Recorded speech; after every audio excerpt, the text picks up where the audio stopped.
MICAH Beats activated.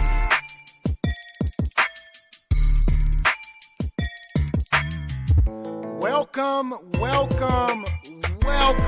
to Just Therapy, where we talk about life with a comedy twist.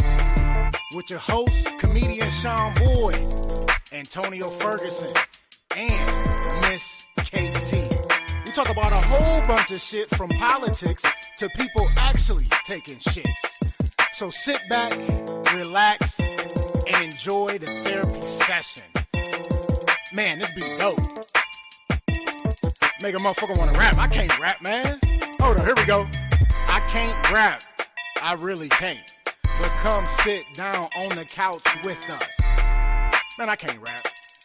Come to the couch. Enjoy the show. Let's go.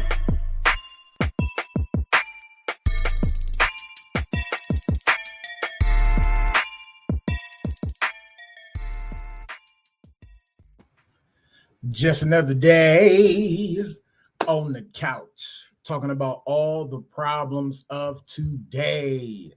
Welcome back to another episode of Just Therapy. It is another beautiful Monday evening, y'all. Yeah. And of course, I ain't turned my soundboard on yet, but you'll bear with me. It's all right.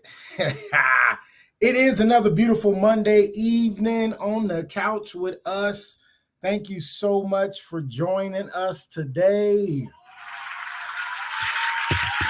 There we go. Yes. Oh, man, it's a little gloomy today, but it is nice and we are here. So I appreciate you chiming in with us to the best interactive podcast in the world. Yeah, I'm claiming it because I want to, damn it. Yeah. Hey, big shout out to my last week guest, Have To. Man, that was a great episode. Make sure you check that out. It is up on Spotify now. And you can go to the Just Therapy, the podcast page, and rewatch it if you want to see us. So he actually did a wardrobe change because he was talking shit saying I did it the week before, but it was hilarious. So it was a good show. Check it out. Hey, but I am excited again. I know people be like, why are you always so excited? Because I am. Shit. I always got good guests coming to you, and this one won't disappoint either. I'm telling you now. She is a poet and an author. Make some noise for Valerie Wishing on Stars. Hey.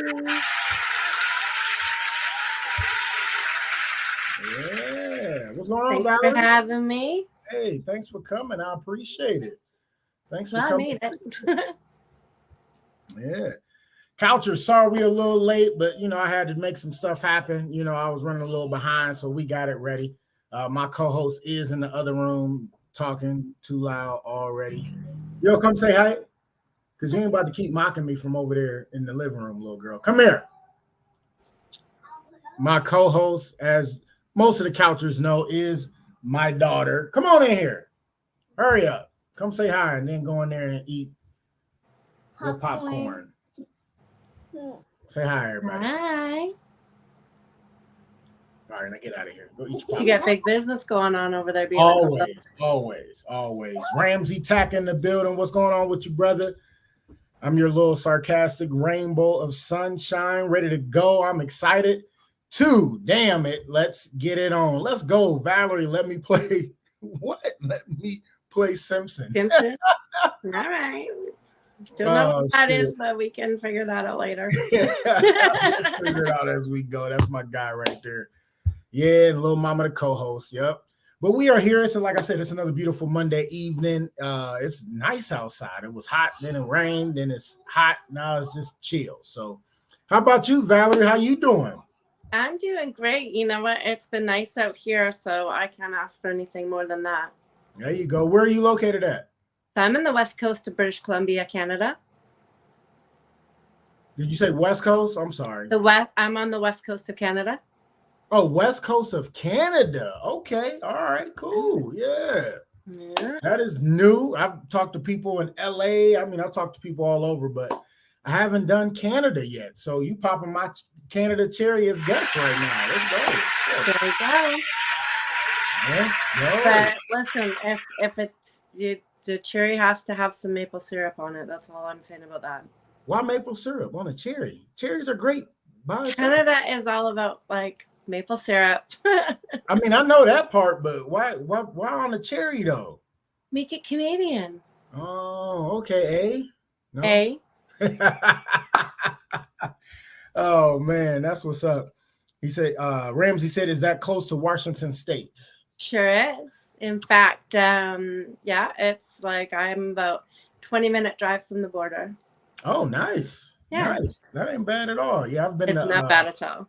I've been to Seattle performing, so Seattle was nice. It was beautiful, and it didn't rain every day like people think, but it was really nice out there. So right. So Seattle's about 3 hours away from me. Okay. And so if you're in Seattle, you got a little bit of a good idea about what my area is like. Okay, great.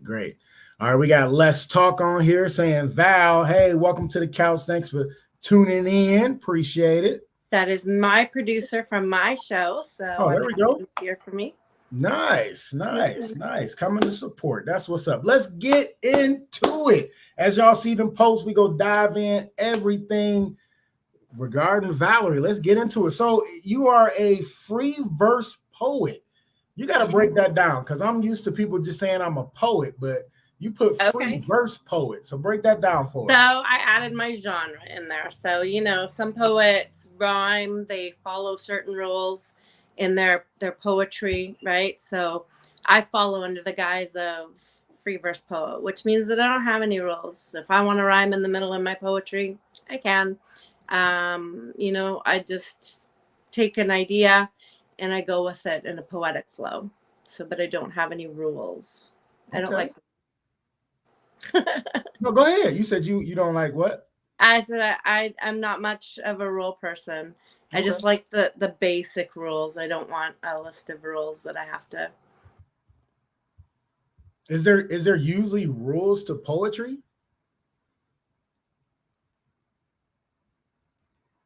Still there? Yeah, we had a little blip there. I don't know what that was about. Oh, okay. Maybe the internet, but so are there rules to normal poetry? Because like I said, I've been in comedy 14 years, 30 states, and when I started, we used to do a lot of collaborations with different poets. So it used to be like the best of both worlds, comedy and poetry on the same show. And I didn't know it was like certain kind of roles to poetry. Well, I mean, there's so many to get involved in, but I mean, people have, generally speaking, they've heard of limericks, right? So that's a rhyme scheme, A, B, C. Oh, okay. Right? There's haikus. There's all kinds of different poetry, and some people like to stick to those forms. There's prose, there's ballads, there's just, I mean, we could be here all day listing them off, and I don't even know them all because sometimes somebody will come up with something and I'm like, really, explain that to me. So, but with free verse poetry, as I said, I've taken those rules have all been taken away. It's just, there's also stream of consciousness, which doesn't have any rules to it either. It's just, hey, I'm putting pen to paper and I'm just gonna, whatever flows out of me. So it still all falls under poetry, and a lot of it is very beautiful. Okay, cool. All right, and you're also an author. How did you get into writing books per se? So yeah, that's a really good question, actually, because sometimes I have to sit back and think, like, how did that happen? So I had a life-changing event that was pretty severe in 2018, and I used to have a career in corporate, so that all changed in quite an instant for me. So I went back to something that I hadn't done for a long time. Like, I started writing. I started writing about a lot of things that were happening to me, but I wasn't writing like journal entries. I was writing it in poetic verse. So, and I kept it very private. I didn't share it with anybody. It was mine. And then I started sharing it with somebody significant in my life, and they kept on saying, like, this stuff is really relevant to people, and they seem to, I think they would like it. And that person had encouraged me to make it more public, and then, like, you should write a book, you should write a book. And I didn't think much of it. I was like, yeah, I doubt that. But then I started sharing some poetry with a few other people, and they felt the same. So one day I just put it all together and I sent it to some publishers, and I got a response from a couple, and I decided to work with one. And then I got really frustrated with the process. So I took it back into my own hands, and I self-published. So Nice. I have two books of my own works that are self-published. It's one is Falling, and the other one is My Life Untitled. Okay. And then I hosted an anthology. So there's 12 poets came together, and one of them is myself. We all had a significant body of work in that book. So at least 10 pages or at least 10 poems. Some of them may take more than a page. So I put that book together, and that's called In the Company of Poets. So all my books, the easiest way to find them is by typing Valerie Lorraine into Amazon. All right. You can see them all. And I'm not stopping there. There you go. There you go. So let's talk about the first book, Falling. Like, is that one the one that you said you had a life altering event? Is that the one Fallen is about, or is that the My Life Untitled? So in a way, they both are. Okay. But Falling is really, I would say it was the birth of my writing. It's very an emotional journey. At least it was for me. And I think that some of the reviews and some of the personal feedback that I've gotten, people can really feel that from it. A very confusing time in my life. So many changes. Just, when the universe wants you in a different direction, it will really literally kick the shit out of you until you figure it out. Right.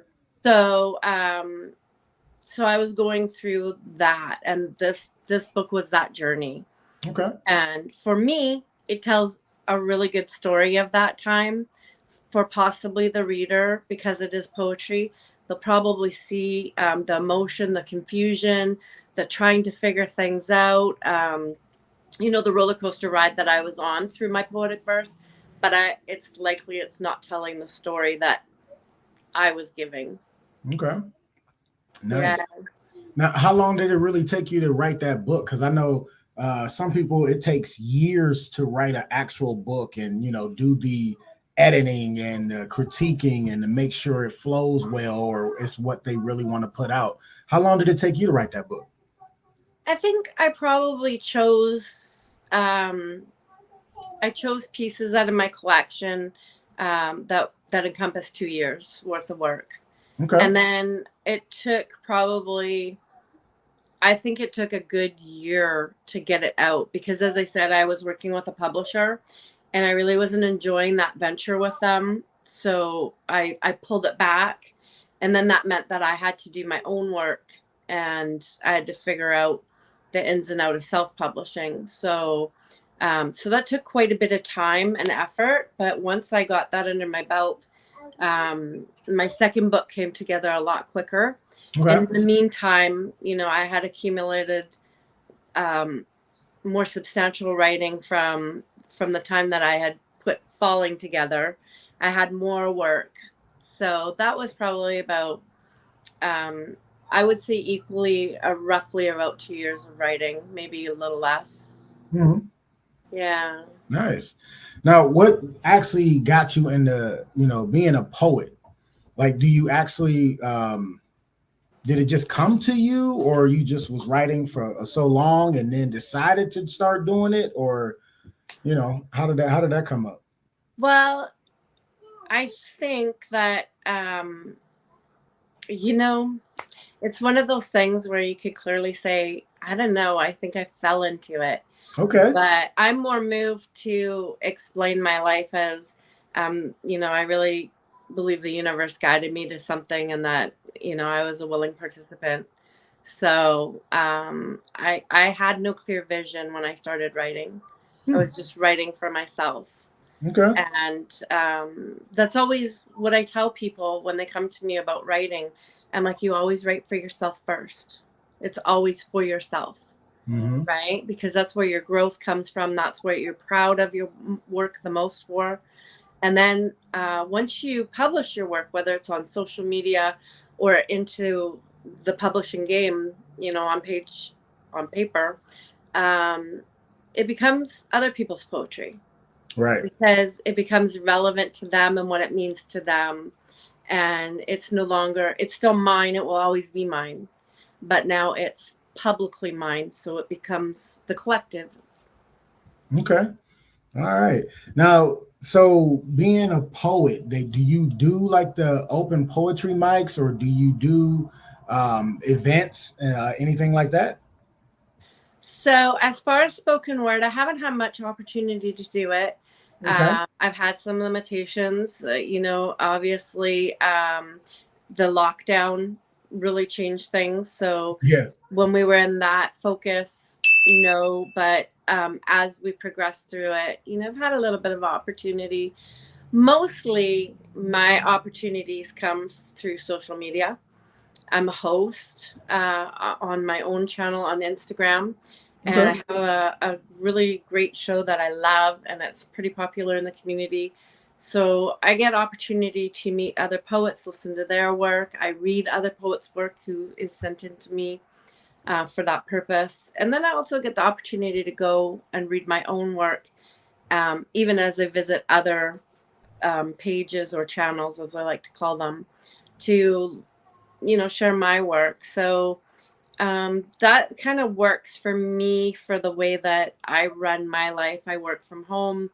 Since I work from home and since it's my business, I get to work whatever hours I please. Right. Right. So the beauty of that is that I don't have to worry about when an event is happening.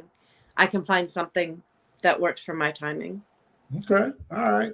We got a question from one of the couchers. Ramsey said, I would like to publish a couple of books, one comedy, the second photography, and another about a particular occupation. Can you give me insight where to get started to avoid the dummy tax you paid with the publisher? Yes. So I actually that's a great question. So if you're looking at the self-publishing model, I actually, through my own publishing experiences, I have a business. So I do editing, I do writing coach, and I do a self-publishing coach. Okay. So those are things that I'm more than willing to discuss with anybody who's interested. You can find me on Instagram at Valerie Lorraine Productions, and it's all one word. And I'm more than happy to discuss those things with you and give you some pointers. Like, I absolutely will point you for free, but if you want to use my services, then I can get you through the process from A to Z, cover to cover. Nice. Nice. That's cool. Yeah, Ramsey always come up with good questions for my guests.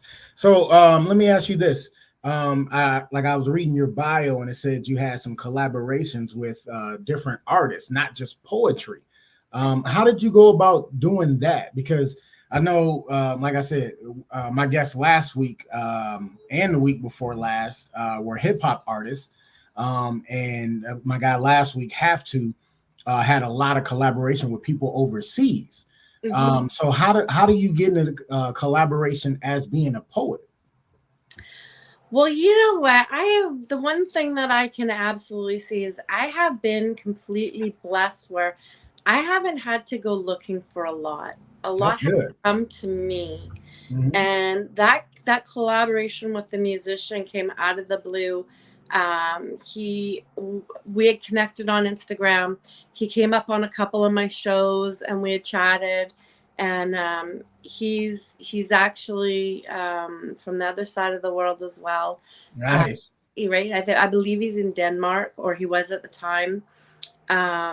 And so he just said, like, I really enjoy your poetry, and I think it would be really cool if we could take some of your poetry and put it to my music. And Ooh. so I chose a poem, and then he chose a poem, and he said, just let me play with it.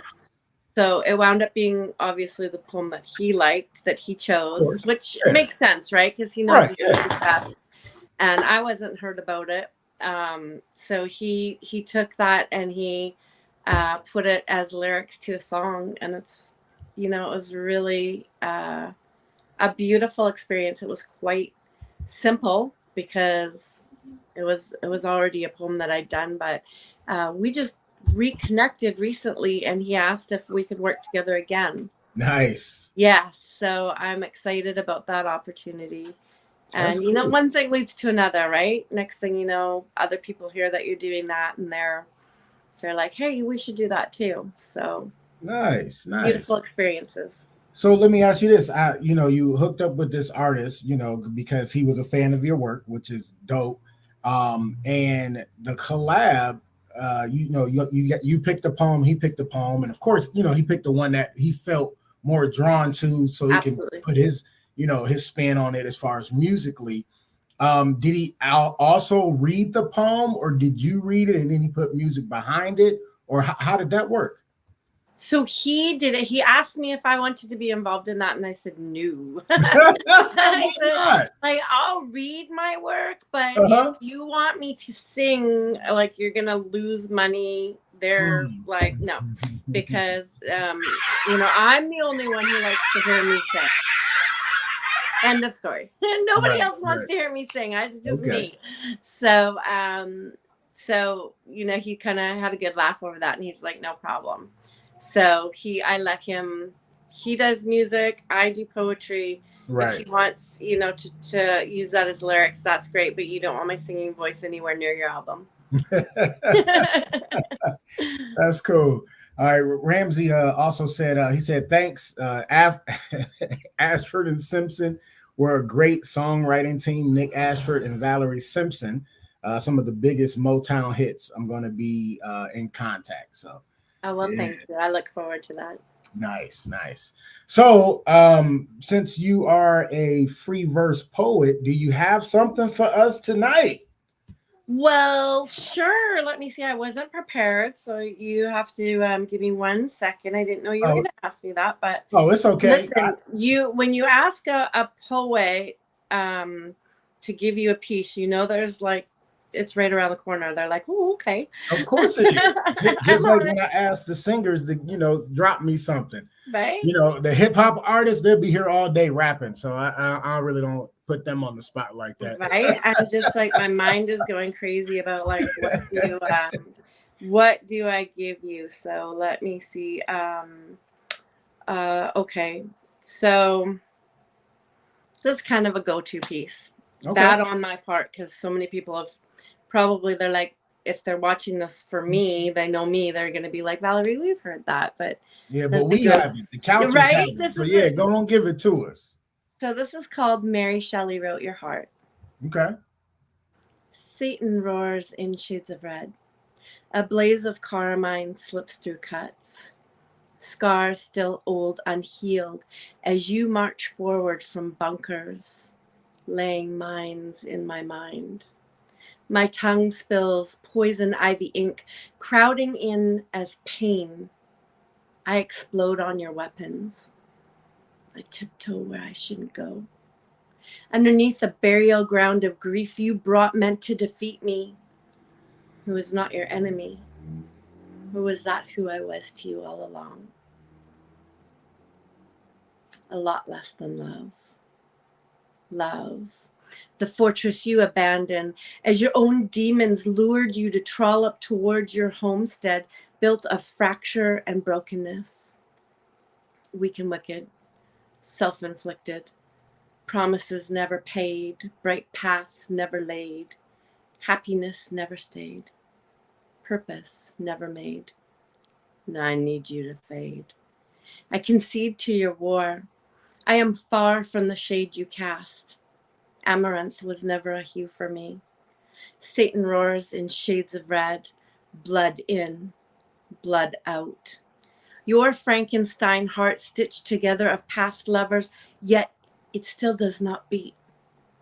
You died long ago as your body roams empty and angry, trapping victims full of joy, never capable of your own. Adoration you require to fulfill a hollow heart. If they only knew your disaster, if they only knew the harm you intend, my words are ineffable thoughts carried. I felt you in shades of red. I heard Satan roar. I will never be the same.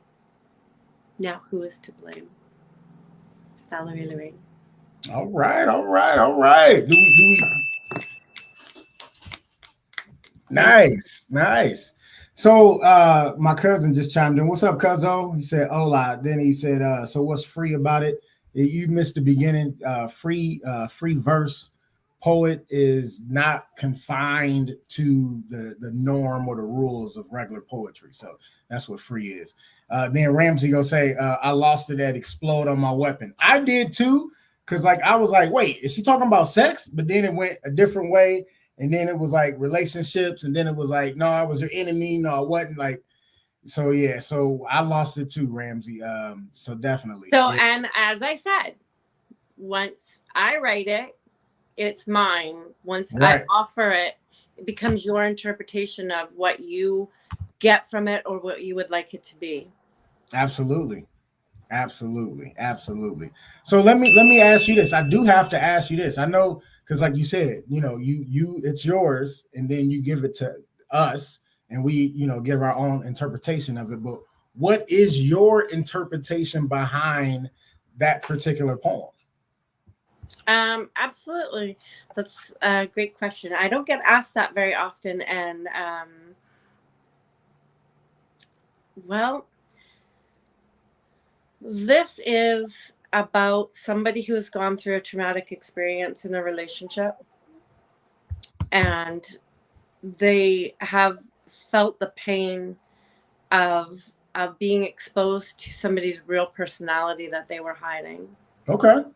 So, there's underneath a burial ground of grief, you meant to defeat me. Like, you were never for me. You were only for yourself, And so the title, Mary Shelley Wrote Your Heart. Mary Shelley is the author of Frankenstein. Okay. Right? So Mary Shelley, she wrote this character who was stitched together of other dead people. And he became alive, and he roamed the earth, but he was never really alive, right? So, and in it I say, your Frankenstein heart stitched together of past lovers, yet it still does not be. You died long ago as your body roams empty and angry, right? So, it's an expression of taking Mary Shelley and that whole Frankenstein story, and taking bits and pieces of that and putting that into like a relationship that was full of trauma, and there's fractions of pieces, and trying to piece together like this person that you thought you knew, and it turns out you never really knew them because they weren't giving you purposefully who they really were. They hiding from you. I like it. I like it. I like it. My cousin is also a poet. He said, as a poet, I always have direction. And then he also said, you don't write shit like that until you felt it, unless your imagination is awesome. Yeah. Yeah. What you got? Well, I agree with him.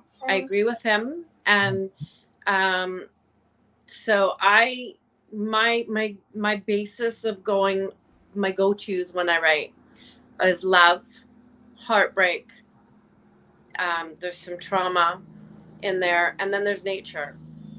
And I can say that all four I've experienced. And while I may not feel the same about things today, I can draw from those experiences because I felt them deeply.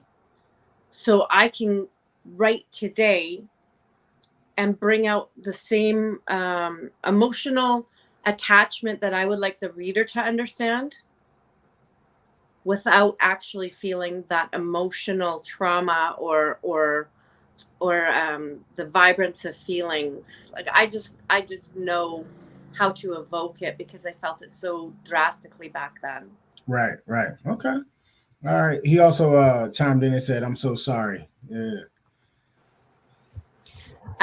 You know what? There's never anything to be sorry about because life is full of inspiration to my craft, right? So it could be good or it could be bad, but the fact that I can turn around and express myself and use it in those ways that help me tell a story, maybe it helps somebody else, right? Right. So I have very specific pieces. I'm an advocate against domestic violence. Those pieces are very specifically geared to those experiences, Mm-hmm. and those pieces are meant to help somebody else as well. Right. That was a choice that I made because it was when I started writing like that, it was very painful. It was very painful to even think about writing those. But once I decided to, and once I got through that initial pain of it, it became easier, and it became a message that I wanted to give to somebody to say, like, you're not alone. Right. You're not stupid. You're not weak. You're not any of those things. You know, you're a brilliant, loving, vibrant person who just happened to be in the wrong situation, and now you need to learn to heal and make sure that you never put yourself in that situation again. Right. Yeah, I get it. All right. So last question during the interview. Let me ask you this. So what's next for Valerie? Like any more books coming? Are you wanting to do shows, or like what's going on? So I have lots going on all the time. So I have 2 more books in the queue that are anthologies, and I have one of my own work. So I have 3 books that are coming up that scheduled over the next 2 years, and then there's probably more after that. I have my business, so I have a lot of manuscripts that I work through and help people get their work out. So, and I really love doing that. I have a show on YouTube on the Let's Talk channel. I love doing that. It's very special to me. Nice. I have my channel on IG, Instagram, where I'm hosting people of all talent are welcome, but mostly poets come through. So I love that space. And then I also have another channel on Instagram that I manage. I show up there on screen infrequently, but I have about 12 hosts that run through the week. So there's a show simply every day and a lot of specials that happen. So my time gets very busy doing all of those things. Nice. That's what's up. All right. My question got one last question. He says, why was it painful if it wasn't you? Just curious. Hold on. I went too far. He said, just curious. So I'm sorry, that went a little quick. What was it? Why was it painful? He said, why was it painful if it wasn't you? And he said, just curious. Well, it was me. They're drawn from my experiences, right? So you know, it was me. It was what I went through. When I write, I draw from the experiences that I know. And either if it's not my experience, I draw from the emotion that I know that came from that experience. So if it was a painful experience, I try and draw from my emotions when I went through a painful experience. If I'm drawing from a place of love and compassion, I am drawing that from the love and compassion that I felt intensely in other situations. If I'm drawing my inspiration from the love that I have for nature, then I'm taking myself back to times when I was in awe of where I was and the surroundings. So yeah, I hope that answers. All right. And then Ramsey had one more thing to add. He said, all clothes off at the door. When females visit, it's the first lesson. No matter couch or bed, just explode on my weapon. He said, you see that improvisation? Well, as I said, I gave you the poem. Right. You took it for what you wanted it for. You're welcome. Nice. Oh, man. Hey, give it up for Valerie. Wishes on stars. Yes. Love it. You ain't going nowhere. We just, like I said, just wrapping up the interview process. So we like to get into the rest of the show. One of the first topics we always touch base on is like a recap. What happened to us this weekend or this week, something like that. I'll go ahead and start us off. Last Wednesday? No, Wednesday just passed. I was in New Philly doing a show, and that ended up turning out pretty good. It was we ended up doing it on the patio. That was the first show they had there on the patio. It was a pretty good turnout. It was definitely nice as shit outside, so it was fun. And then Friday we had our first Just Therapy comedy contest. Yeah. I seen a comedy contest that had pissed me off, so I was like, I'm bringing mine back. And our first prize winner got $250. Our second prize winner got $50. And then our third prize went home with nothing. But usually, in a comedy contest, second prize gets nothing at all. So the winner of the first Just Therapy contest was, lo and behold, my old co-host, Miss KT. So I was definitely proud of her that she did her thing. I call her little sis because I kind of like pushed her to the edge to get on stage and start doing comedy. So it was good to see her show up and show out. All the comics showed up and showed out. We had 8 comics total. They all did. They had an opportunity to do 7 to 10 minutes. And I'm, like I said, I've been in the game 14 years, so I'm kind of strict on it. I had 3 judges. I did not judge. The owner of Twisted Tomato Pizzeria, who was actually the sponsor of Just Therapy, the podcast, he came out and judged. One of my original co-hosts, Mr. Ferguson, he came and judged, and my girlfriend Lisa came and judged. So it was up to them, and I was just there to, help them figure out, where was what. First place was unanimous, and then second and third was almost a toss-up. They were graded on, 5 different categories, 1 to 10. Originality, stage presence, time, joke structure, and it was another one. I can't remember what I put on the paper. But it was nice. And then a guy that calls himself Ratchet Pete came in second, so big shout out to him. So he won $50, and he gets to come on the podcast and be a guest on the podcast at a later date. And then third place was Boog. So congratulations out to him. He was actually on the podcast before when we were actually still in the studio. So he's been on the podcast. So I told him, I was like, you already been on the podcast, so but I'll definitely let him come back and open up for a future show that'll be a paid spot. So he, he still gets something out of it. So it was definitely a good night. People, it was a good crowd, and the comics did their thing. Saturday, I ended up playing in a charity softball tournament. Last minute, somebody had asked me at 10:30 at night on Friday, like almost when the contest was over. And I was like, do I really want to go out to where they want me to go out? And I was like, you know what? Fuck it, I'm going to go. And they had me pitching, but it was a men's tournament for charity, but it was like some stacked teams out there, which never bothers me.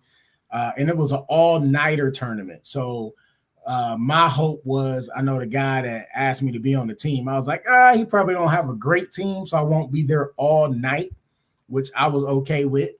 And he wanted me to pitch because he didn't have a pitcher. And a lot of people during slow pitch softball wear like masks when they pitch.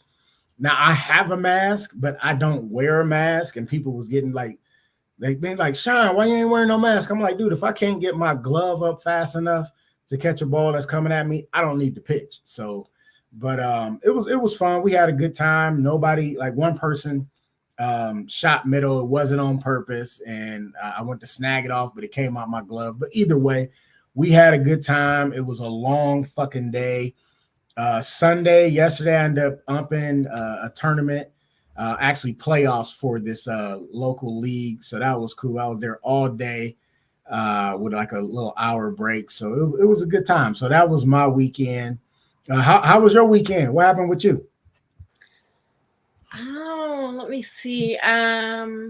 We wound up impromptu going up to the lake, so that was nice. Get to hang out at the lake for a couple hours and watch my one of my sons fish. So that was pretty chill. And Saturday, I just did some stuff around the house and had some company, and then scooted them out the door so that I could do my show. I have my show on Instagram on Saturday night. So Oh, okay. from like York time, it's 10 o'clock till like midnight. I wound up going to like 1 or 1:30. Oh, nice. Had a wonderful co-host. I always switch up my co-hosts There you so go. that, I enjoy meeting new people and spending the time with them, and having their audience join us so that we're always building and meeting new people. Right. So I had a co-host. Her name's Angela Murray, and she was fantastic. So I loved working with her.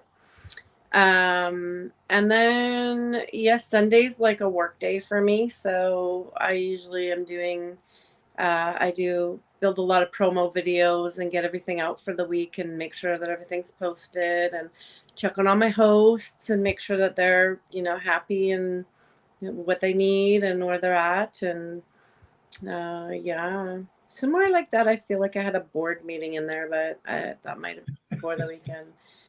Okay. Yeah. So, All right.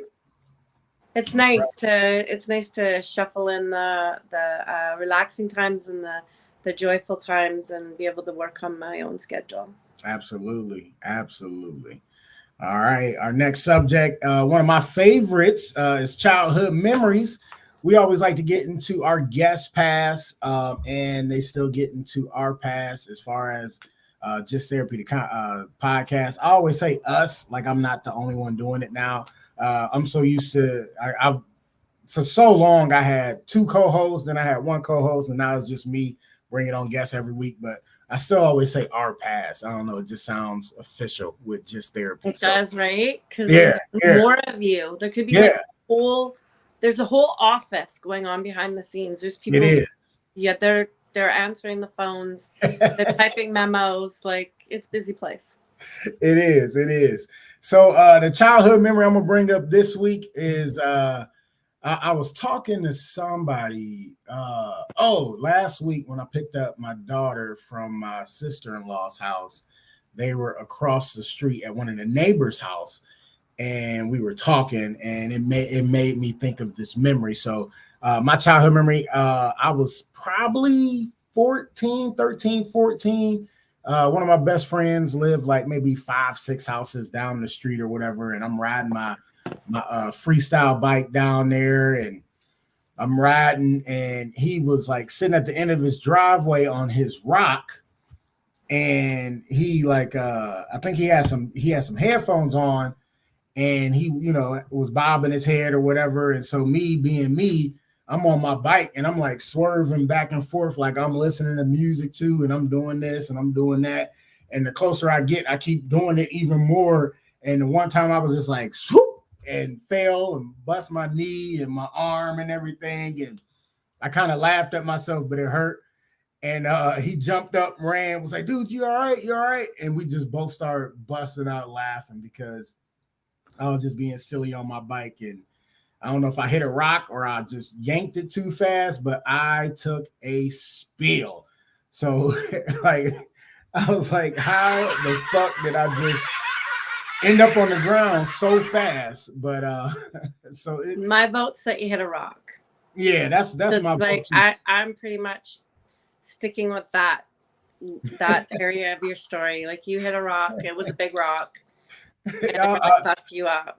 I can't back you up on it was a big rock. I don't think it was probably one of them little, because I had a freestyle bike, so they had the smooth tires and stuff. So I think it was just a nice size rock where I slipped on it wrong. But it still makes me laugh to this day, even though I still have the mark on my knee from when I fell. Oh no, that's pretty good. So. Yeah, it was a big rock. It was a big rock. Like, right, you have the mark from it. And the as the years go by, the rock gets bigger and bigger in the story. That's always right. Exactly. Yep. Yeah. But that's my childhood memory this week. Give me a childhood memory. It can be funny, crazy, whatever. Give me a childhood memory that you can remember. I think what I remember the most from my childhood is spending my summers at the seashore. And so if you ask me for one specific one, okay, actually, I do have one for you. So a number of years ago, I really enjoy canoeing. So I have been on a lot of lakes and canoeing, but we went, a few of us went, and we went canoeing on this place called Deer Lake. Mm-hmm. And there's beavers, like real actual live beavers swimming around in the lake. Okay. And I'm a total nature person. Like if it's there for me to see, I would like to see it. So I'm just not paddling. I'm just letting the canoe just do its thing, and I'm looking around. I got my camera, and all of a sudden this beaver pops up like really, really close to the boat. Like, I mean, we're talking about like not even 3 feet away. And I know two things. I got to be quiet because in other words, it's going to leave. But I am also chaotically excited. I'm like, I'm like, so I got my paddle and I'm doing this across the boat because I'm trying not to say anything. And I smack the edge of the boat with the paddle, and it makes this big bang. And the beaver gets scared. And so he like dunks down, he lifts up his big tail, and much larger than I ever thought when they're close, right? He picks up his big tail and he smacks it down on the water, and I get like a face full of spray. And I was like, well, I deserve that. I was still excited. Oh man, so he pretty much did his cannonball trick to make sure he splashed your ass for scaring him, huh? Well, you know what? It's their from what I know, it's the noise that they make on the water to, it's a big noise. Yeah, right? yeah. And I had just made a big noise by whacking my paddle right against the edge of the canoe. So nice. Fair game. He's like, you can make noise, I can make noise too. Just wait. Right. Nice. That's cool. All right. So Ramsey said, thanks for visiting. And you're welcome. Thanks for having me. What's going on, Boomy? She said, hey, Comedy, what's going on, sis? Good to see you. All right. And then our next subject is one of my favorites as well, flowers while they're still here. Instead of being so conditioned like everybody is to give people flowers while they're dead and gone, we like to give people flowers while they're still here so they can actually smell those roses. Would you like to go first, or would you like me to keep leading? You lead, then I know where I'm going. All right, not a problem. So my flowers this week is actually going to go to my girlfriend, Lisa. So I want to give her flowers just because she is like, I met her actually. It's funny because like I got a joke about not like meeting her, but a joke about like online dating. We actually met from Facebook dating. So to me, that's funny because usually, those dating sites don't go anywhere, but she is such a beautiful and genuine person and has such a big loving heart. And it's funny because she knows one of my comedy brothers. And I told him about her, and he was like, dude, I'm so excited. I'm like, why? He was like, because two people I genuinely like are happy. So nice. She, like I said, she just has a big heart, just so cool to be around. And she knows what she be doing. So I just want to give her flowers. So Lisa, you are getting your flowers today.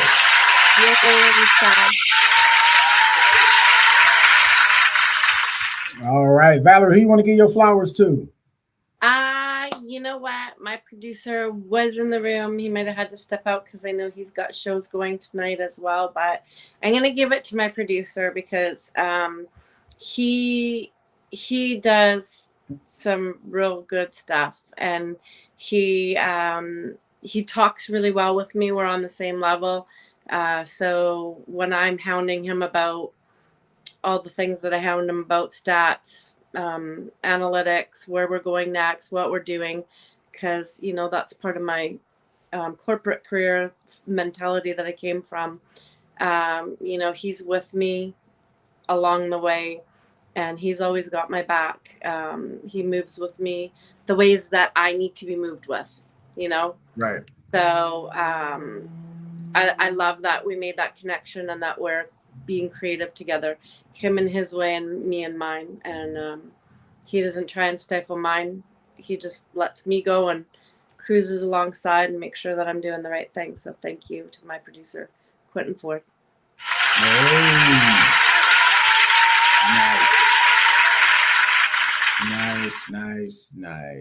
All right. And Lisa said, thank you. You're welcome, of course. And then Charity Boomy, she says, hey, love. And then she said, my favorite segment of the show. It is a coucher favorite. I like that segment, because so many people don't give flowers until they at that funeral. So I like to give people flowers. You know what? I agree with you. Actually, I just wrote a poem last night, pretty much about that same thing. So hey, nice. There we go. All right. So our first main subject of the evening, I know it's probably gonna be touchy, but I gotta touch on it, y'all. Y'all can get mad all y'all want, but I don't give a damn. So on the topic list that I gave you, submarine versus or refugees. Yes. And I was wondering where that's going. I was like, I don't know where this is going, but I'm interested. Right. So as everybody around the world knows, that submarine last week, I think it was, right. Yeah. With the 5 people, most of them billionaires. The submarine imploded as they were going down to see the wreckage of the Titanic. Right. But there was some refugees, hundreds of Pakistanis dead in Mediterranean migrant boat disaster, which was around the same time. So a lot of the debate is they cared so much about these billionaires pretty much doing something they shouldn't have been doing, just being too curious. And like they spent $10 million. Kills the cat. Exactly. Exactly.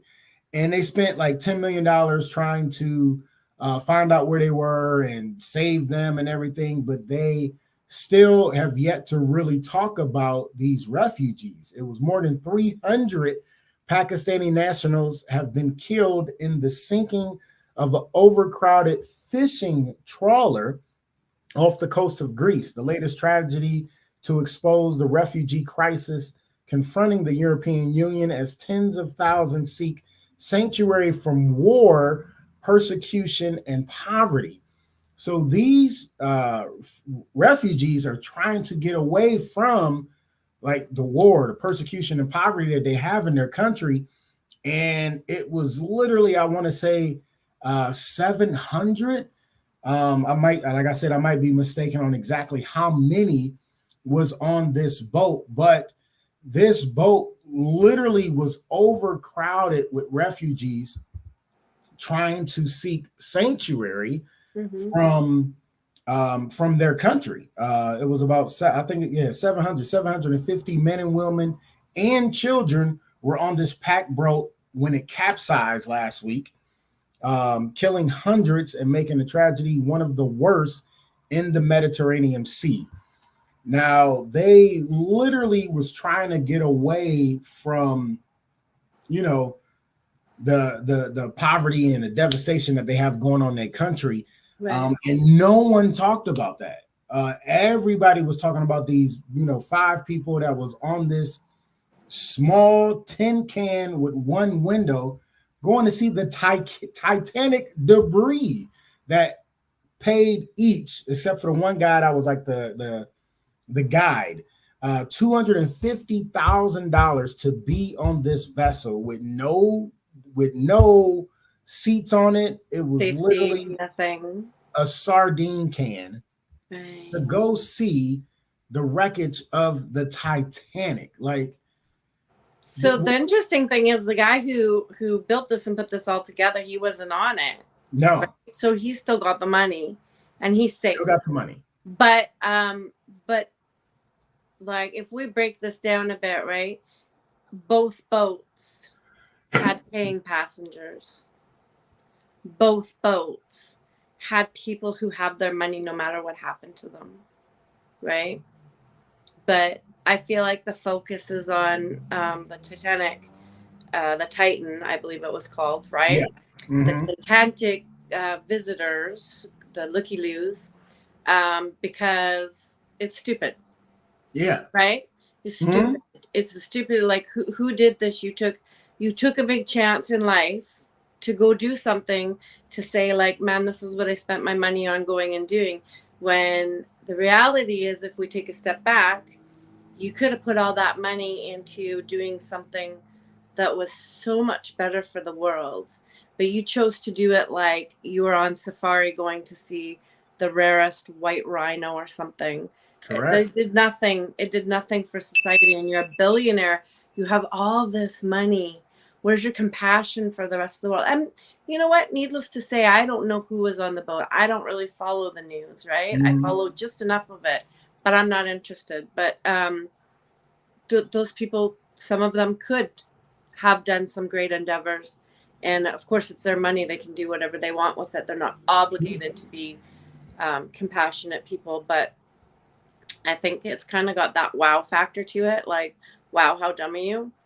Yeah. The guy had a remote control. A remote control, like literally a PlayStation remote video game controller that was controlling their lives pretty much. They had their lives in stake. And then the crazy part about it is it said it was not 100% safe. They had them sign waivers and pay $250,000 to see some wreckage that you barely was going to be able to see anyway, because when you get that deep in the ocean, it's dark. The visibility is right. It's so dark. Like, you know, I wonder if he's like going to give an Amazon review for that controller that he bought. I don't know.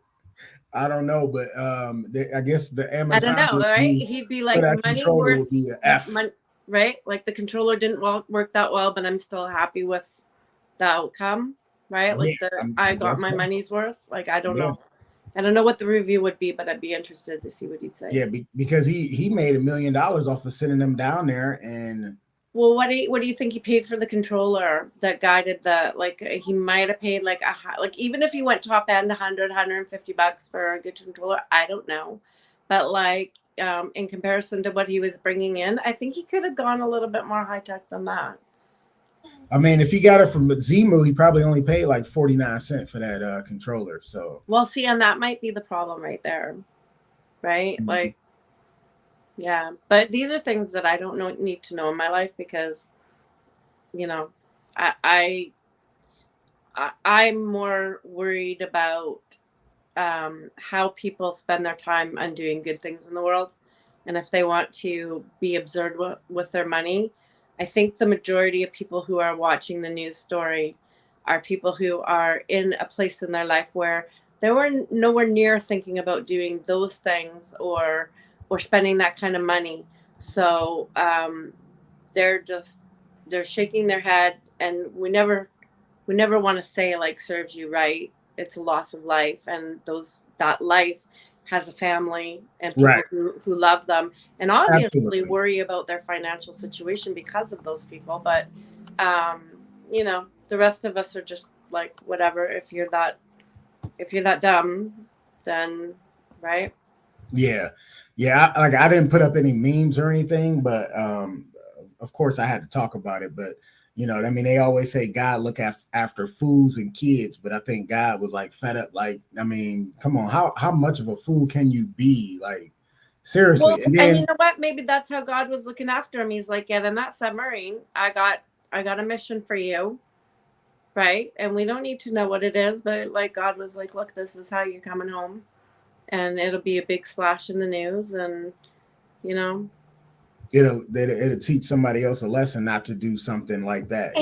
Yeah. Who knows? Maybe these are people from the Titanic who were reincarnated and they were just meant to be back where they were. Like, we don't know these things. But that would be kind of a cool, that would be a really cool when they come out with the Titanic 2, Tales of the Titan, which I'm sure is on its way. I really think that maybe that's something that they should bring into the story. The Tales of the Titan? Right? Wasn't that good? Like, I came up with that like that. So yeah, we can write it. We can start writing it today. Okay. Let's get it done. Let's do it. James Cameron will pick it up right away. He'll be like, you did half my work for me. Listen, because I mean, people go watch it. So yeah. They are.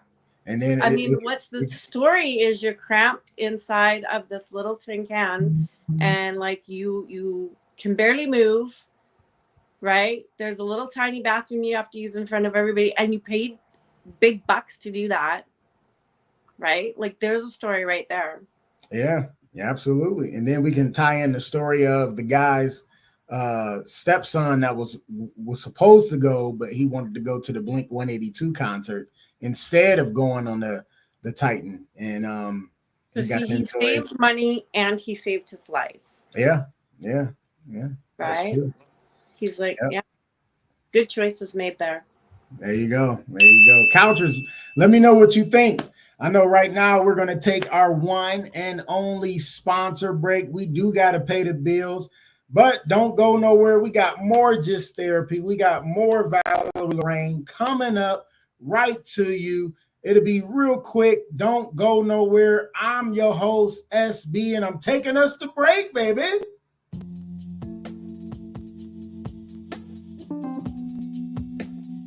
Primal Screen in Kent, Ohio.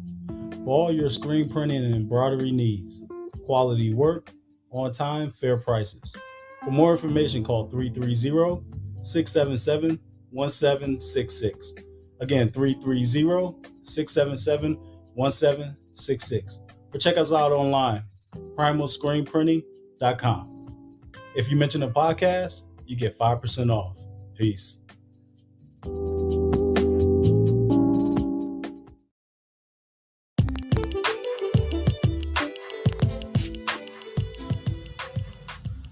Custom Design Aquariums, where we bring your aquatic dreams to life. With your help, using your imagination, together, we will turn your home or office into a peaceful getaway.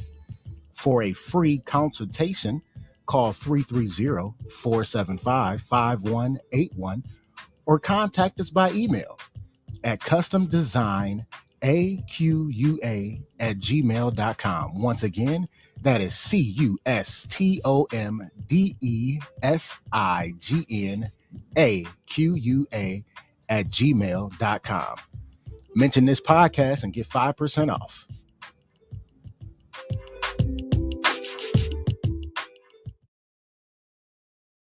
I love me some pizza. And I know I say it each and every week, but you just don't understand. I have the pizza place for you. It is called Twisted Tomato Pizzeria. They got 2 locations and 2 on the way. Their first location is in Cuyahoga Falls, Ohio.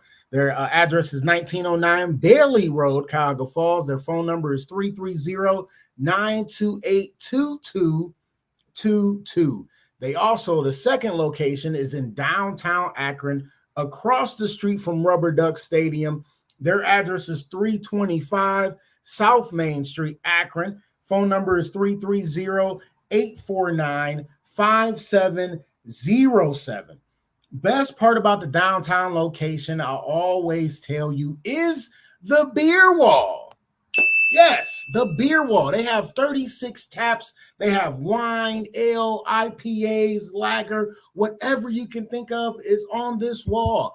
I like to call it the Dave and Buster's of beer, because you go in there, you put money on the card, you take the card up to the tap, and you pour as much beer as your heart desires. I mean, it is just so good. When it hits your lips, it's just so good. Best part about Twisted Tomato Pizzeria, though, is they cater to your taste buds. And I mean cater to your taste buds. You watching right now, they will cater to your taste bud. Now, I'm a cheeseless person, so the way they cater to my taste buds is I say, hey, no cheese, extra sauce, give me the pepperoni, the sausage, all that good stuff, right? And they make it to order just for you. And I'm telling you, it is so good. That first bite, every time I take that first bite of pizza, I always go, bitch, because like it is just that delicious. And everybody I talk to, when they finally try it, they tell me the same thing. They say, SB, you wasn't lying, because it was, bitch, like it is that delicious. I mean, it's good. It's good. I don't need to say no more. It's just good. I'm telling you. And I'm not saying that just because they're official sponsor of Just Therapy, the podcast. I'm a foodie. And if their food wasn't good, I would just say, hey, check out Twisted Tomato Pizzeria, my official sponsor. I wouldn't hype them up so much. I wouldn't. I'm telling you. The food is just that good. I have to do it because I'm telling you, it is just that good. And I want you to try it. If you ever in the area, please try Twisted Tomato Pizzeria. I'm telling you, you will not regret it. And if you mention Just Therapy, the podcast, you get a 10% discount. You can't beat 10%. Everybody needs a discount now, especially with inflation. Check them out. Twisted Tomato Pizzeria. He keep telling me he go change the slogan to bitch, but I think he's scared. So if it's pizza, it's possible. Twisted Tomato Pizzeria.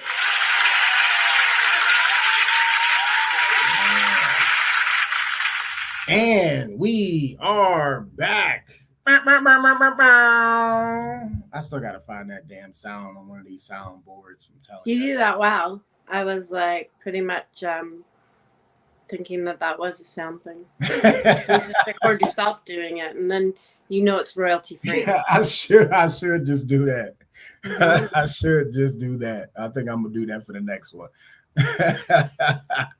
Oh man, yeah, we having a good show so far. Thank you for sticking with us, Couchers. We having a good time with Valerie Wishes on Stars. Yes. Yeah, I go by Valerie. Yeah, Valerie Lorraine. Valerie Wishes on Stars. I'm sorry. That's how you. You know it happens. I answer to both. There you go. Well, let's keep the show going. I'm a little parched, so you know. There you go. So our next topic of discussion tonight is a feel-good story. You always got to have a feel-good story, especially after you talk about somebody dying. I mean, you know, you got to have a feel-good story. And right? It wasn't one person dying either. So this has to be a really good feel-good story because you incorporated a large number of people dying. I did. So I did. Because, we talked about the refugees. It was more than 300 of them. And then it was 5 on the Titan. Yeah, so but I think this feel-good story is going to redeem itself just by itself. All right. Now, everybody has heard of the historic Yale College. Am I right? Have you heard of Yale College? Yeah, Valerie? of course. Okay. Yeah. Okay. I mean, I was just silent because of course, right? Oh. But listen, University of New Haven and Yale College celebrate 7 men graduating from prison education program. The University of New Haven and Yale College recently celebrated several inmates receiving their degrees after enrolling in the school's prison education initiative.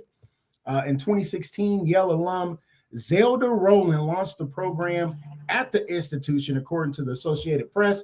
The idea for the initiative drew inspiration from a similar program while she worked with Wesleyan University. Yale teamed up with UNH in 2021. Together, the system provided a path for student inmates to earn 2- and 4-year college degrees. Per the outlet, this initiative is included in a consortium involving 15 schools and prison systems nationwide. We believe that this is a transformative program that has the potential to make a generational impact, said Rowland, director of Yale UNH partnership. We believe that we're transforming not just individual students' lives, but also the institutions that we work in, both the universities and correctional system. On Friday, June 9th, 7 men made up the first class to graduate from the partnership between UNH Prison Education Program and the Yale Prison Education Initiative. Among them was Marcus Harvin, a parolee. After serving 6 years, he was released from the maximum security McDougall Walker Correctional Institution. He hopes to become a defense attorney after receiving his associate degree in general studies.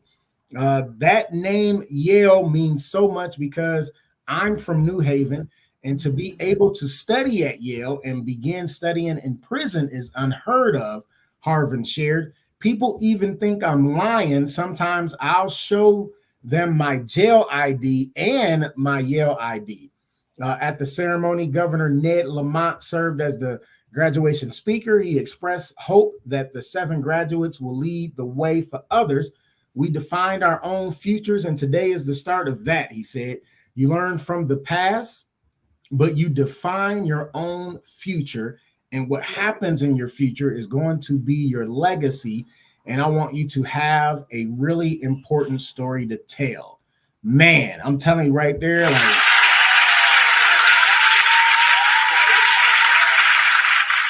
now that if that ain't a feel-good story for you, I don't know what makes you feel good then. That is amazing. You redeemed Wow. it. You redeemed it with the last topic. That one, like, exactly. I had to come no, back. there's redemption. Yeah, I was going to do another subject, but I was like, no, we got to do something feel good because we even talked about something crazy. So I gotta make them feel good, you know.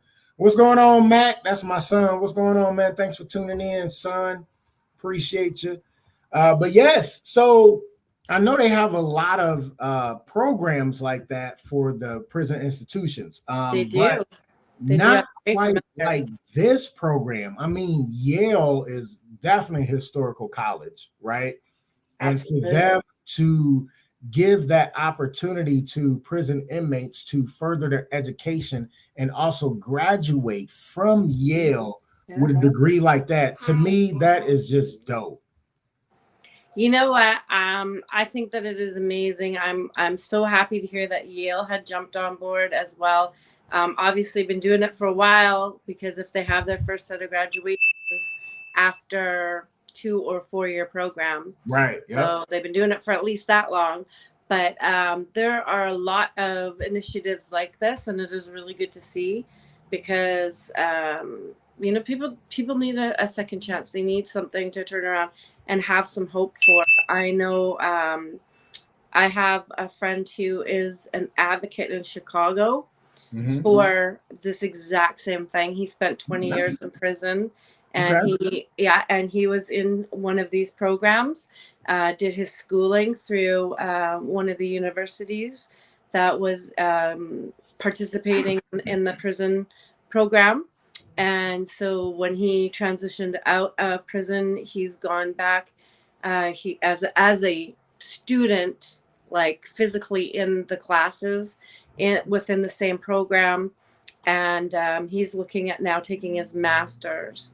So and he's a great advocate, and through that he has met some incredible people who have started advocating for this long before him. And so it's really given him a step up in life, as far as just opening the door to so many people that that are all part of this advocacy and through the universities. And I mean, the things that he's doing right now are so incredible. It's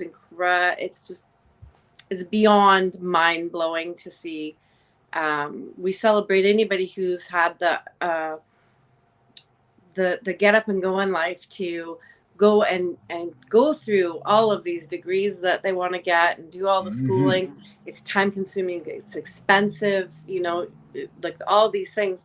But then to know that, like, you have all these other adversities that you came from, you have like a criminal past, you have, you know, you have all of those things. And I know from what I've learned from him and sitting in on some of the meetings that he's been in, and doing promo work for him, right? Like I've created a lot of his promos for his events.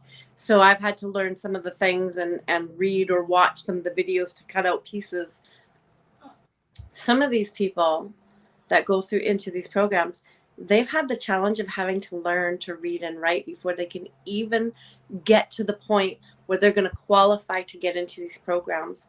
So their dedication to just even getting to that, the hurdles that they have to climb, really shows a lot of tenacity and self-worth, and that's incredible. Nice. Yeah, definitely. Yeah, that's dope that you know somebody personally that you help with that. That is small world. I didn't know that, and I brought up this story, so that's pretty dope. Orion Meadows of Chicago is another poet. He's a spoken word artist. Incredible, and you know, he does this all independently on his own. The only way that I have been involved in it is, you know, he'll come to me and say, could you create a promo video for me?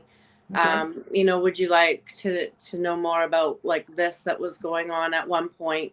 I sat in on a meeting online and listened and learned a little bit. But yeah, as far as that's, you know, foremost, like that's all him. I'm just virtually a fly on the wall. Nice. Well, big shout out to him for doing that. That's dope. Incredible. That's dope.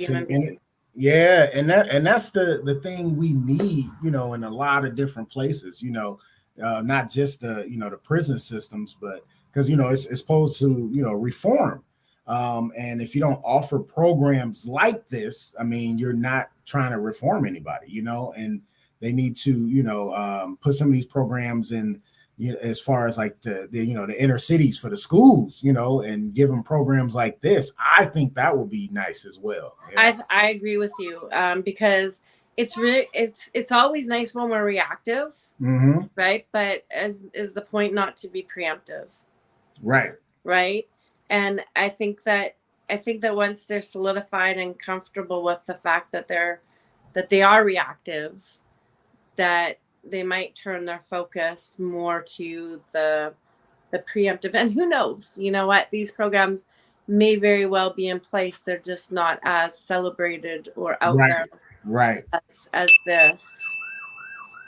Kind of the difference between the Titan and the refugees, right? Yeah. Where's the focus?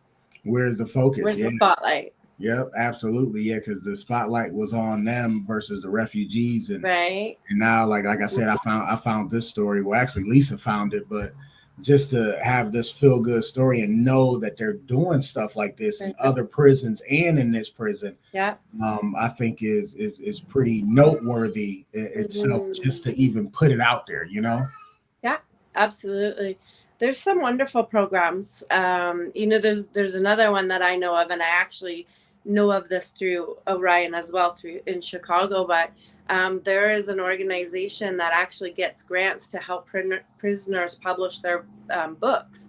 So, like, really amazing. There's no charge to the inmate, right? They just have to be an inmate and be willing to write, and they will publish their book for them, and it's really neat. Actually, through the grants, they pay to have somebody edit, and so I actually edited a book for somebody, and that was a really cool experience. It was it was a really great novel. It was a story that I was like completely enthused to just read, let alone spend my time. We're really working through it, detail to edit. Nice. Yeah. That's nice. That's what's up. Yeah, definitely. I wanted to definitely put that in the forefront and actually have that as a story, because like I said, that's just a feel-good story. Miss KT came in the building. What's going on, sis? Thanks for tuning in. She also said, what's up to my son? We talked about you earlier, Miss KT, when we was doing the recap. I had to shout you out for winning. You have to watch first. the replay. He's not going to tell you what he said. You got to watch the replay. Right. Rules. Listen, she was my co-host for many episodes, and she never listened, let alone watched an episode back. So yeah, that's not gonna happen. Okay. Well, then you're not going to know. Sorry. You can just guess Angel what Jackson in the building. What's going on, Angel? Hope you feeling better. And then KT said, "Thanks, bro, all day, sis. You already know it." So we definitely was proud of you for winning that. So she gonna say he know I'm not gonna watch. Exactly. I already know. Yep. All right, and we get into one of my favorites. This has to be my favorite subject on my whole podcast. And y'all know what it is. Crazy, funny, fucked up news. Yeah. Well, you know what? I'm just going to say right here now. You said what? I'm just going to say right here and now. So you sent that to me. You said, here's what we're going to talk about. And you had CFFN. And I was like, well, here's a topic that I know nothing about. So, I was going to Google it. I'm glad I didn't. No, I'm glad I didn't. If you would have Googled it, because people Google it and it comes up as a stock. So people be thinking I'm talking about the stock market. Right. Well, then they'd have a response. You know what's crazy? Right. But no, they still will be wrong because it's not about the stock market. So, but usually I put, I spell it out, crazy, funny, fucked up news. But not for me. No. But not for me. For me, you were like, I'm going to keep you guessing. And I also forgot to get your email, which that's the first thing I get. So, that's okay. I was definitely slipping. But this week in crazy, funny, fucked up news, we're going to do a game edition that I haven't done in a while. So this is always fun. Okay. I'm going to read the story and I'm going to leave some parts out. And you and the couchers get the guess on different parts of the story. So here we go. All right. Deputies accuse man of using Nintendo duck hunt pistol during robbery. Yeah. That rascally wabbit. Yeah, pretty much. So a South Carolina man was arrested after authorities said he robbed a convenience store with a fake gun designed to play a Nintendo video game.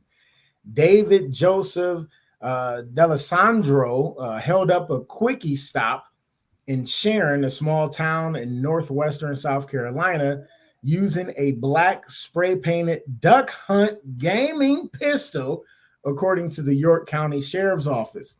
Now, CNN was unable to determine whether he was represented by an attorney, but witnesses told deputies a person allegedly walked into the store on May 30th wearing a wig, hoodie, sweatshirt, and a mask, as they said in the report. The person allegedly showed the clerk a fake gun in his waistband and demanded money from the registers, authorities say.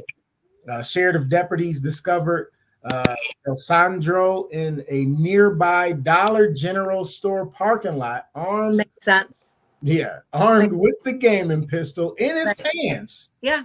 According to the news release, D'Alessandro was arrested and remained behind bars Friday without bond. Booking details showed he faces charges including armed robbery with a deadly weapon and petty larceny, according to the sheriff's office. Yeah. So I love this story. Can I tell you why? Yeah, come on. Because he used stuff from around the house. Yep. I'm loving it, right? He was just being like, what's the right word? He was just being savvy.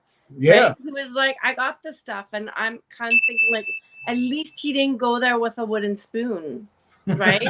Like, he's like, what do I got? So, right? Like, yeah. But so I'm just like, if it's a deadly weapon, that part caught me too, right? He was charged with using a deadly weapon. Exactly. Well, I mean, I don't know. Maybe if you're a gamer, you might, right?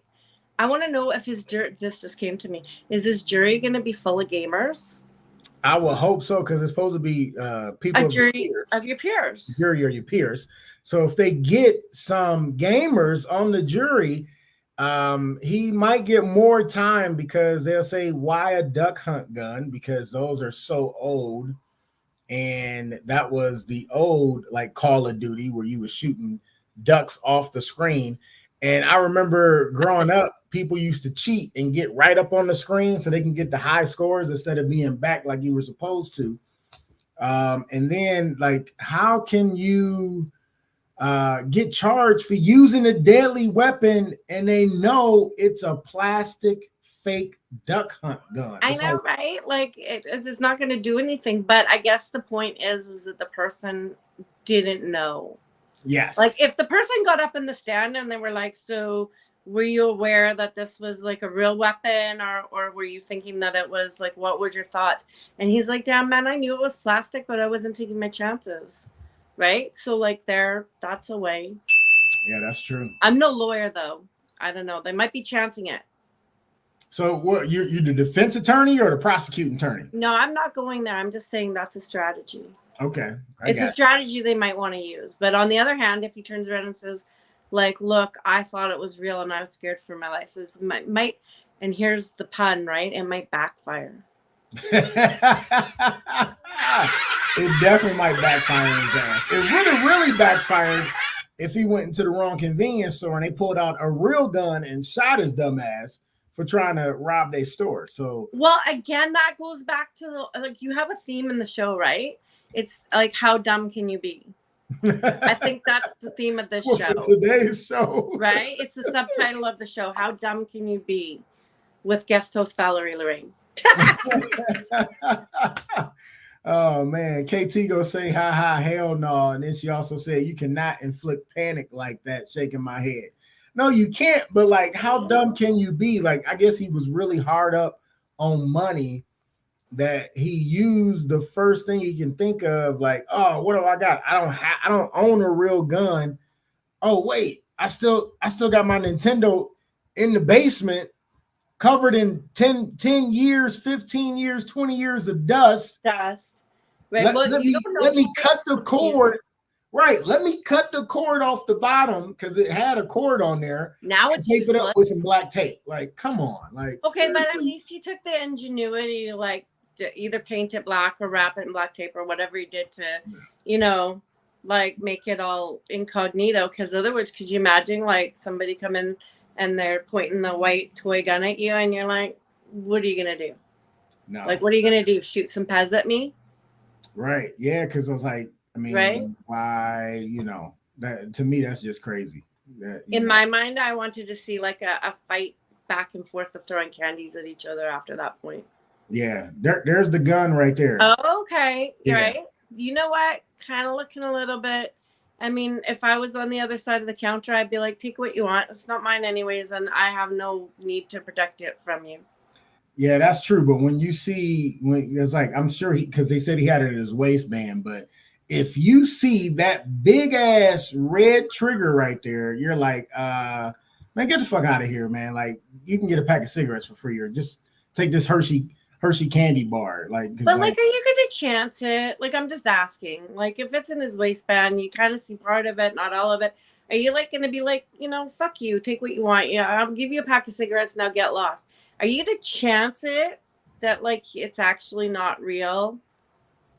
No, I'm chancing my life over. I'm not.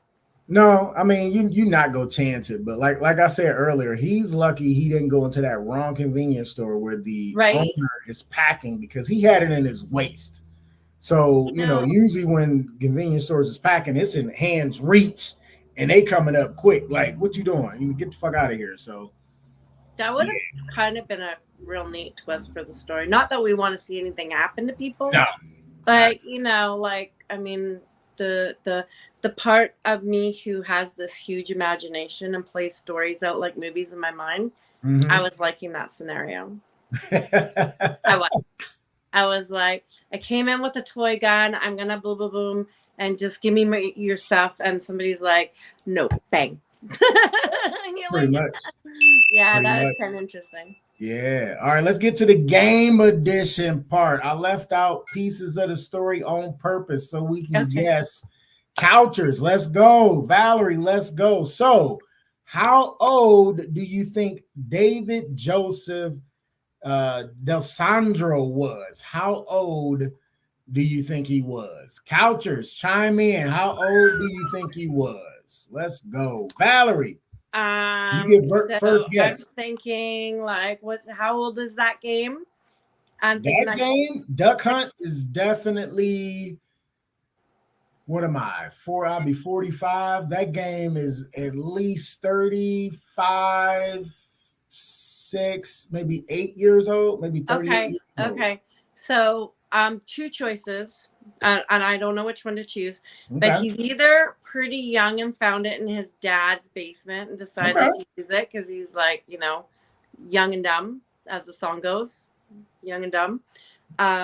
Or the flip side, I think he's like in his 50s. Okay. Right? So give me an age. Where you going? You going young or old? What you doing?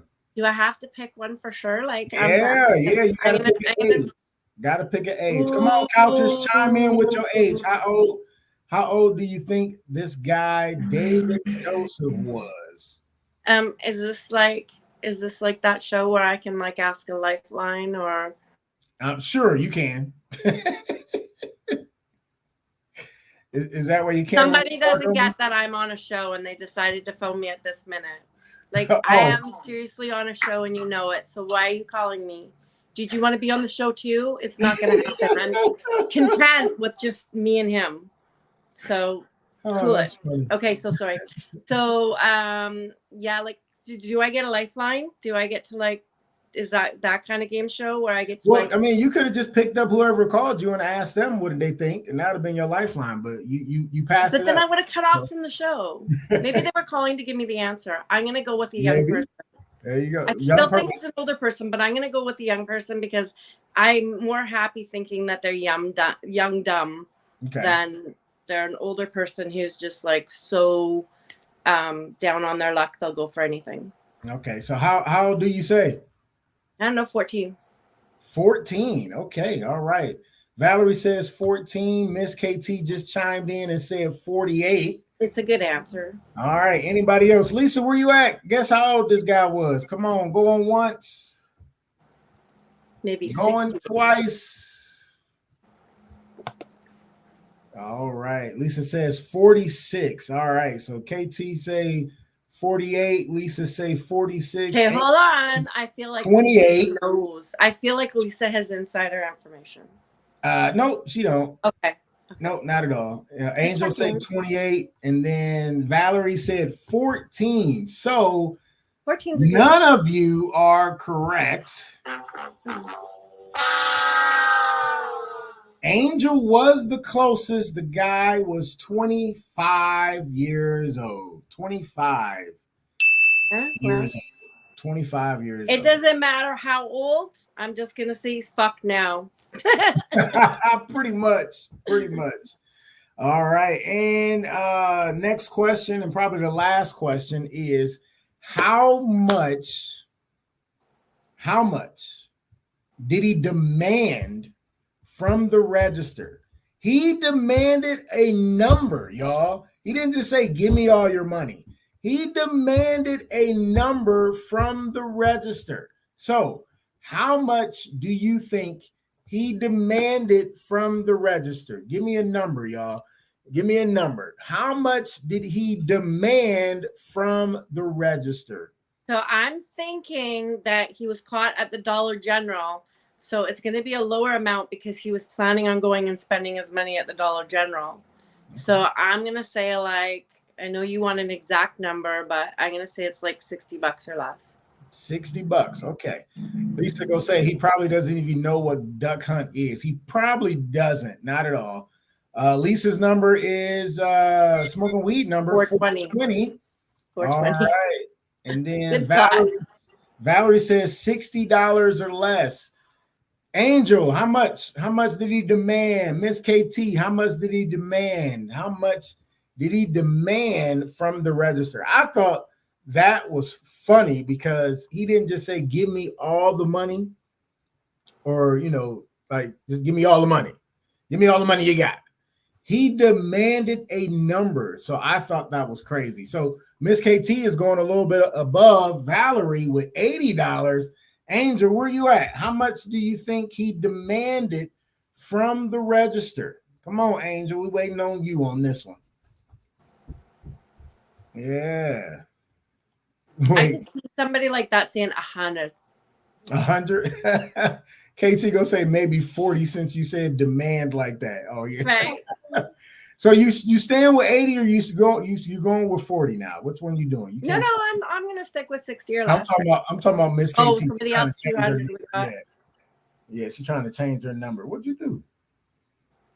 Is that a bump? Sorry, y'all. Angel says $200. All right. KT staying with 80. All right. None of you are correct.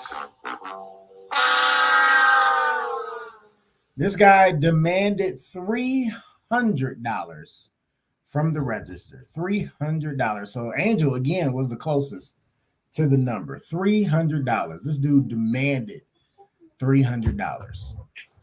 I kind of wish it was an odd number so that they were like, but if it was like, I want 318 and they're like, okay, well, we have 320, but I need $2 change. I feel like that would fit into the story really good. Back. That would fit into the story really good, wouldn't it? That's true. Like if you would have did like 325, that would have been crazy. Right? Yeah, or even a 420, that would have been crazy too. But to demand a specific number had me baffled. Like I just I don't know. He wasn't being like greedy. He was like, this is all my needs. That's hurt money. Right? This is all I need. I'm just going to the Dollar General. Right. Yeah. So I want to know, like, was his next plot to rob the Dollar General? Because that's questionable. He might have been going to get more toy guns. That's true. He might have felt like he had to dispose of that gun so that it can be traced back to him and get a new gun. Yeah. Right? A water pistol is a good choice because it actually does something. Shoot something out, yeah. Right? Because the other one, especially since he took the cord off, there's not even a light at the end. Yeah, that's true. That is true. Yeah. All right. Last question of the game. I gotta go. I gotta do it. What color was he? You already told us his last name, so you kind of let the cat out of the bag there. I'm thinking that since we're going for a color, I think that he was like in the tan range. Like Hispanic? Sure. But you asked for a color. I don't think Hispanics are on the color chart. That's true too. So what race was he? How about that? Okay. That's easier. I'm thinking he was Hispanic just based on the name. Okay. Nothing else. All right. Just based on the name. All right. Just based on the name that you gave. All right. Lisa, KT, Angel, what do you guys think? Get out of here. Sugar acting silly as always. Yes. I wonder who she gets that from. I don't know. I have no idea. No idea at all. Oh man. And I got a picture too when y'all chime in with the race, y'all. Come on. What y'all think? All right. Lisa gonna say I don't remember his name, but this sounds like some white shit. KT say we missed it. Let me just say, in the defense of people who are white, at least in this house, nah. If we have gaming guns, we're using them for gaming. I hear that. Oh, man. His name was David Joseph Del Sandro. Yeah. Maybe Italian, but I'm thinking DeSandro's. That's true, too. I don't know. Yeah. That name kind of tips a few races. A little bit, but I really don't know. Like, Do you think I did? What do you think? I want to hear the answer, so I want to know if I. Lisa said, it sounds like some meth shit. Right, and that's not a race yet, right? That's not at all. It's more like a creed. Oh shit, that's hilarious. So the funny part about it is like I really don't know what race this guy is. I'm gonna show his picture and y'all figure it out. All right. Y'all figure it out. That's what y'all do. Here we go. Looks feminine. That's a woman? Am I like, I don't want to like glue my face up to the screen so everybody can just see nose and eyes. Is it a woman? Oh shit. Like they said he had a wig on and a hoodie, but I don't know what he is, truthfully. But Well, the wig and the hoodie got traded in for an orange jumpsuit. it Orange is the new definitely hoodie. did. It definitely did. And I'm gonna say it was probably some meth shit. That's definitely I'll agree with that. So KT gonna say don't judge him laughing. No judgment. I Oh mean, shit! okay. I just want to interview him and actually find out if he really know what duck hunt was, or did Okay, he? so actually, I want to know what he feels his score was through the whole thing, right? Like, right? You didn't play at home. What was your score at duck hunt if you ever did play at home? But from the minute that you left the house with that gun to the time you got arrested, what was your score? Were you It was probably track? a 0 because he didn't shoot at nobody. You had to actually shoot the screen to score. You don't know if he actually engaged the trigger or not. He could have been doing it the whole time. Oh, on the way to the store and then put it in his waistband? Might have. Okay, all right. I mean, you know, you only know if it was in his waistband. He's pretty lucky because he could have blown it off by accident. Yeah, that's true. But then he went in there like some boys in the hood lifting his shirt up. Like, we got a problem here. I need $300 off the register. So, but yeah, so he loses either way. Yeah. And that's this week's crazy, funny, fucked up news. Yeah. That was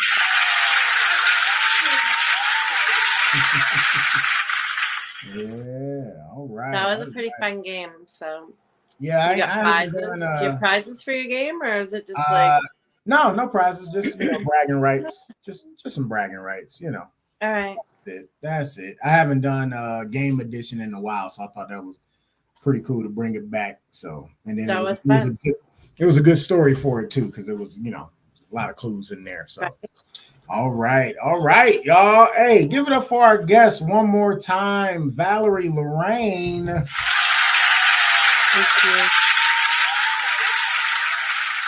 Listen, thank you so much for coming on the show. I definitely enjoyed myself. I hope you had a good time on the show.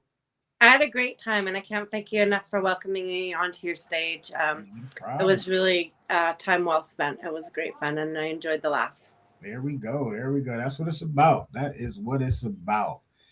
Give out your information on how people can follow you, how they can get a book, how they find out what you got going on next. Give them the information. Absolutely. So if you'd like to get one of my books, the easiest way is to go to Amazon and type in Valerie Lorraine, and you will see my books come up. That's they're available in other places as well, but Amazon's, it's just all tight and nicely wound there. As far as finding out what I have going on, my home base is Instagram. You can find me at all one word, Valerie Lorraine Productions. And once you're there, I post everything that I have going on. I'm on YouTube on Tuesday night on the Let's Talk channel.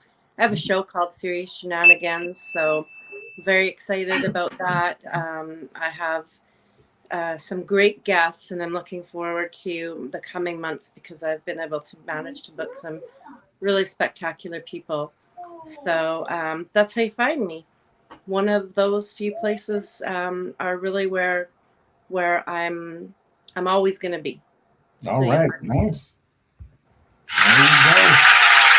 Make sure you follow her. Make sure you grab the book. Definitely support our guests, y'all. You know how we do.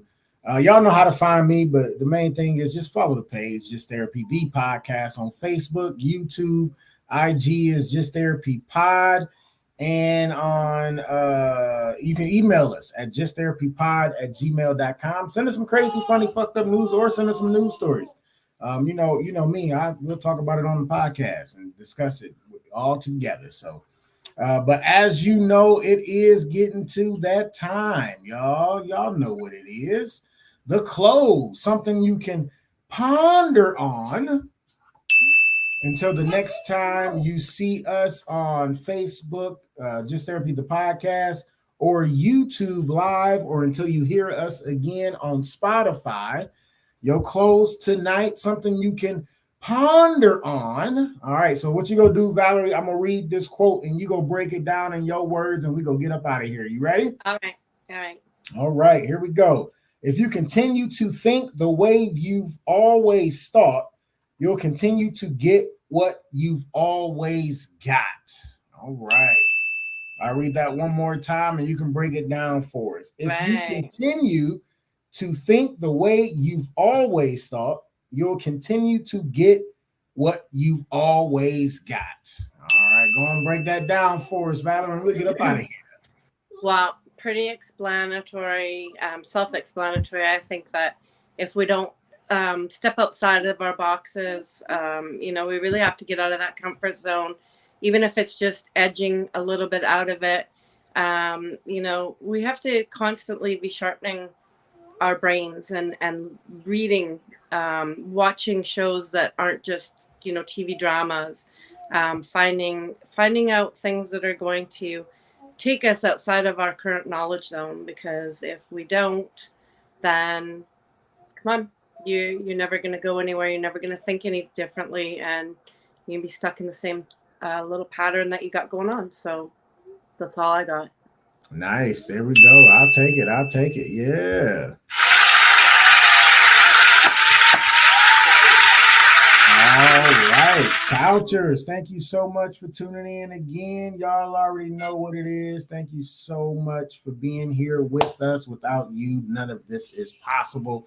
Valerie, once again, thank you so much for coming on the show. I appreciate you. I definitely had a good time with you and definitely rooting for you and wish you all the best. So thank you. Yeah, anything you want to say before we get up out of here? No, I just want to thank everybody. Whether you joined in on the live or whether you're going to watch this on replay, I had a great time. It was sincerely time well spent. All right. Great interview, great questions, lots of fun. Got some serious stuff in, got some fun in. So, great show. Do like and subscribe to this channel, hit the notification bell so that your host here gets the benefit of it. And I'm surprised that after your game show, you weren't giving out pizza, because I'm a little hungry now after. Nope. I mean, if I give out pizza, it's gonna be without cheese. So, I got a slice for you. All right. I'm taking it. I'm hungry. Oh man. Thanks again for coming on. I appreciate you. And Couchers, as you know, one thing you can never get back is time. And I want to thank you for spending your time with us on the couch.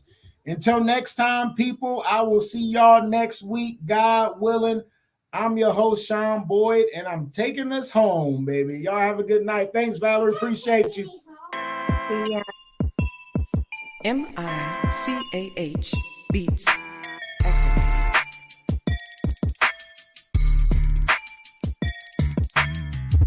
Welcome to Just Therapy, where we talk about life with a comedy twist. With your hosts, comedian Sean Boyd, Antonio Ferguson, and Miss KT. We talk about a whole bunch of shit, from politics to people actually taking shits. So sit back, relax, and enjoy the therapy session. Man, this be dope. Make a motherfucker want to rap. I can't rap, man. Hold on, here we go. I can't rap. I really can't. But come sit down on the couch with us. Man, I can't rap. Come to the couch. Enjoy the show. Let's go.